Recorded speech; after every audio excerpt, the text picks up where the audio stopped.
Hai, apa kabar semuanya saudara? Doa saya saudara dalam keadaan baik, dalam keadaan sukacita, penuh damai sejahtera dan iman kepada Kristus. Hari ini kita akan membahas sebuah tema yang menarik dalam segmen Kerinduanku. Oh iya, jangan buru-buru dulu skip acara ini saudara. Jangan buru-buru dulu kejar bus atau pergi ke kantor. Nyalain mobil saudara. Luangkan waktu beberapa menit ke depan agar karya Roh Kudus bekerja dalam hidup saudara. Hari ini kita akan membahas sebuah tema yang memberkati saya, yaitu semua karena anugerahnya. Sama-sama bilang sama saya, kalau saya ada sebagaimana saya ada hari ini. Ya, sama-sama bilang sama saya, semua karena anugerahnya. Amin saudara, saya teringat beberapa waktu yang lalu ada seorang orang yang cukup tua bersaksi dalam sebuah kesaksian, dikatakan dulu saya orangnya hancur berantakan, dulu saya orangnya pemabuk, peminum, dulu saya orangnya bahkan beberapa kali keluar masuk penjara dan sebagainya. Ketika saya bertemu dengan Yesus, hidup saya diubahkan dan saya banyak melakukan perbuatan baik, banyak melakukan pelayanan untuk menebus kesalahan saya di masa lalu. Yang lucunya semua orang yang mendengar itu bertepuk tangan dan berkata, haleluya, puji Tuhan, Tuhan Yesus itu baik. Dan ketika saya mendengar itu, Roh Kudus memberikan impresi di hati saya bahwa ada sesuatu yang salah sama kesaksiannya.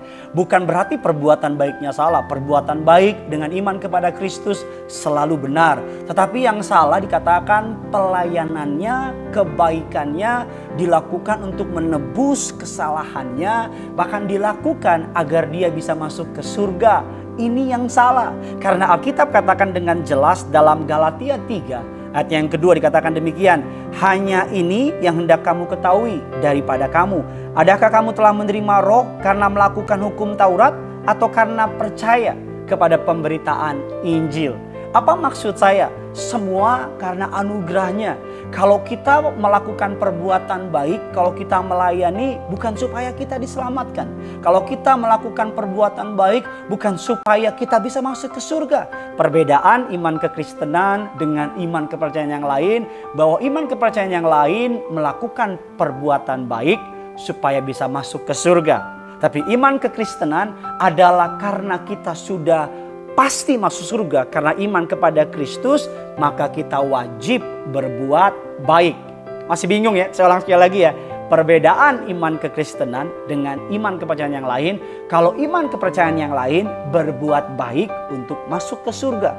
Tapi iman kekristenan karena kita sudah diselamatkan, maka kita wajib berbuat baik. Artinya apa?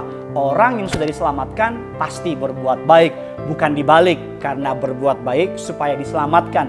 Artinya kita tidak perlu menambahkan perbuatan Yesus di kayu salib. Ketika dia mati di kayu salib, perbuatan baik kita tidak menambahinya. Ketika dia mati di kayu salib, pelayanan kita tidak menambahinya. Bahkan ketika kita memberitakan atau berbalik dari jalan kita yang jahat dan melakukan banyak perbuatan kasih, tidak akan mengurangi perbuatan Yesus di kayu salib.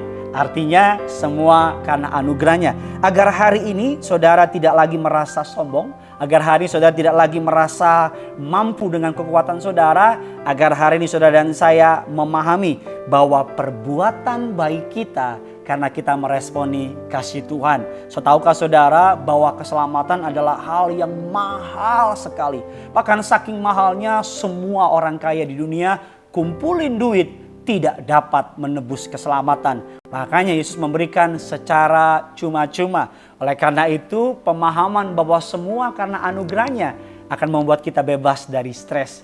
Kantormu karena anugerahnya, rumahmu karena anugerahnya, mobilmu yang bagus itu karena anugerahnya, motormu yang keren itu karena anugerahnya, jabatan yang saudara miliki, suara bagus yang saudara miliki, yang baru shalom aja orang udah rebah katanya gitu. Bahkan semua perbuatan baikmu semua karena anugerahnya. Alkitab katakan janganlah kita bermegah diri di dalam diri kita, tapi barang siapa mau bermegah, biarlah bermegah di dalam Kristus. Hari ini berangkat ke kantor dengan pemahaman Tuhan Yesus, terima kasih untuk kantor yang Tuhan beri. Naik ke mobil dengan bilang Tuhan Yesus, terima kasih untuk mobil yang Tuhan beri. Atau jabatan yang saudara punya bilang Tuhan Yesus, terima kasih untuk jabatan yang Tuhan Yesus telah beri. Semua karena anugerahnya, semua karena kebaikannya. Karena ketika kita memahami kebenaran ini, kita tidak akan menjadi sombong, kita akan menjadi rendah hati dan kita makin mengandalkan Tuhan. Karena Alkitab mengatakan Allah membenci orang yang tinggi hati, tapi Allah mengasihi orang yang rendah hati.